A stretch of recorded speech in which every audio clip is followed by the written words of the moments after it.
আমার আল্লাহ বলেন ইয়া আইয়ুহাল্লাযীনা আমানু, আমার আল্লাহ বলেন হে ঈমানদারেরা। সুবহানাল্লাহ বলবেন না?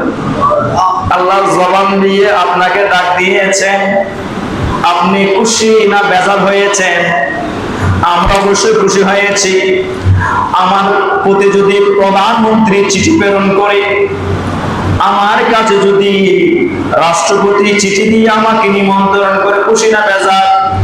আর যিনি প্রধানমন্ত্রীরও আল্লাহ, রাষ্ট্রপতিরও আল্লাহ, যিনি সমগ্র বিশ্বজগতের মালিক, তিনি যখন আপনাকে আহ্বান করেছেন ইয়া আইয়ুহাল্লাযীনা আমানু, হে ঈমানদার, ঈমানদার মানে হে আমানতদার, হে বিশ্বাসী, হে অনুগত বান্দা, হে আদবওয়ালা বান্দা, হে আমার প্রতি আস্থাবান বান্দা, আমার নবীর উম্মত।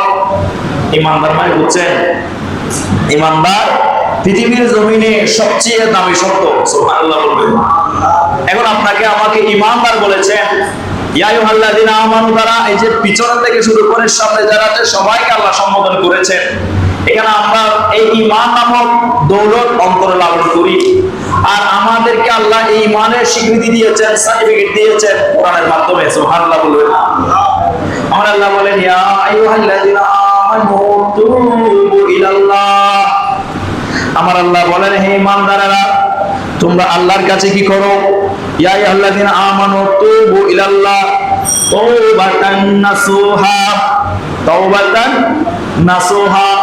আমার আল্লাহ বলেন তোমরা গালি দিয়েছো, চুরি করেছো, ফাঁক করে ফেলেছো, জানা করে ফেলেছো, মদ পান করে ফেলেছো, মানুষ খুন করে ফেলেছো, তুমি বড় বড় অপরাধ করে ফেলেছো। আমার আল্লাহ বলেন তুবু, তোমরা আল্লাহ করো, তুবু ইলাল্লাহ, কার কাছে? তওবা করো, আল্লাহর কাছে তওবা করো। তাওবাতান নাসুহা, পরিপূর্ণভাবে। কিভাবে? তওবা করেছেন, মদ খাওয়ার পরে তওবা করে ফেলেছেন, এবং তওবা করার পরে আবার গিয়ে তওবার পরে আবার গিয়ে মদ খেয়েছেন, এই ধরনের না। আপনি যে কৃত কাজ করেছেন, এই কাজ একবার করার পরে তওবা করবেন আল্লাহর দরবারে, আল্লাহ রে একবার করেছি, ভুল করেছি, না জানি করেছি, জানলে আমি এই ভুল করতাম না। আল্লাহ তুমি হচ্ছে মহান, তুমি আমার পাপ ক্ষমা করে দাও, আমি আর জীবনে এই পাপ করব না। এই প্রতিশ্রুতির নাম হচ্ছে তাওবাতান নাসুহা।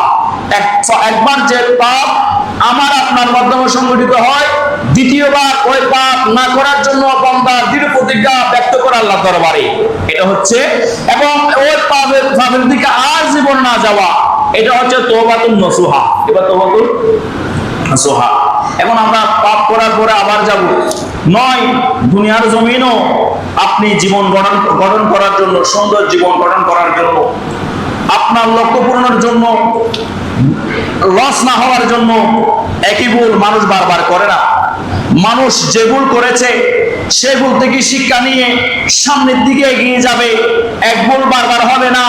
আবার ওই সামনের দিকে এগিয়ে যাওয়ার জন্য, কাজ করার জন্য নিত্য নতুন ভুল হবে, ওই ভুলটা আবার সংশোধন হবে, নতুন নতুন ভুল, একই ভুল বারবার না। ওই ভুলটা সংশোধন করে আর এগিয়ে যাবে, আবার ভুল হবে, আবার এগিয়ে যাবে, এভাবে মানুষ সাকসেস হয়। ঠিকই বান্দার জীবনে পাপ একবার করেছি, বেনামাজি একবার ছিলাম, তওবা করেছি আর বেনামাজি হব না, ইবাদত করতে থাকবো, কাজ করতে থাকবো, নতুন নতুন নতুন গুনাহ হবে, আল্লাহর দরবারে গুনাহগুলোর জন্য, কৃত গুনার জন্য মাপ চাইতে থাকবো, জীবনে অনেক গুনাহ হবে, আল্লাহর দরবারে বারবার ক্ষমা চাইবো। কিন্তু যে গুনাহ একবার করেছি, এই গুনাহ আমার দ্বারা যাতে আর না হয়, সেটা হচ্ছে মুমিনের পরিপূর্ণ পরিচয়। জোরে বলেন না সুবহানাল্লাহ। হাদিস শরীফের মধ্যে আছে, বুখারী মুসলিমের হাদিস, আল্লাহ পাক রব্বুল আলামিন দুইজন ফেরেশতা দিয়েছেন, ডান এবং বাম কাঁধে। এদের নাম হচ্ছে কারামা কাতিবিন, একজন ডান কাঁধে, একজন বাম কাঁধে।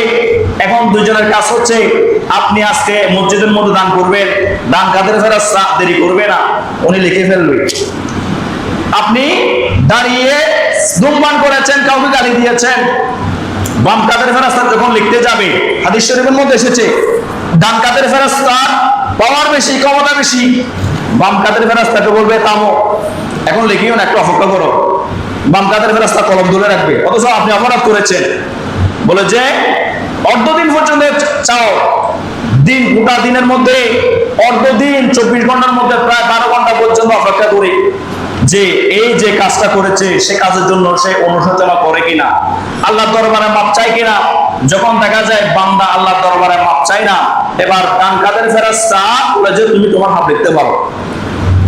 আর যখন এই অর্ধদিনের মধ্যে আপনার কৃত অপরাধের জন্য মাপ চেয়ে ফেললেন, তওবা করে ফেললেন, আর আপনার জীবনে গুনাহগুলো লেখা হয় না, জোরে বলেন না সুবহানাল্লাহ। তাইলে দেখেন কত সুযোগ দিয়েছে জান্নাতে যাওয়ার জন্য। সেজন্য আমার আল্লাহ এবং রাসূল উদারতা দেখিয়েছেন আমাদের প্রতি।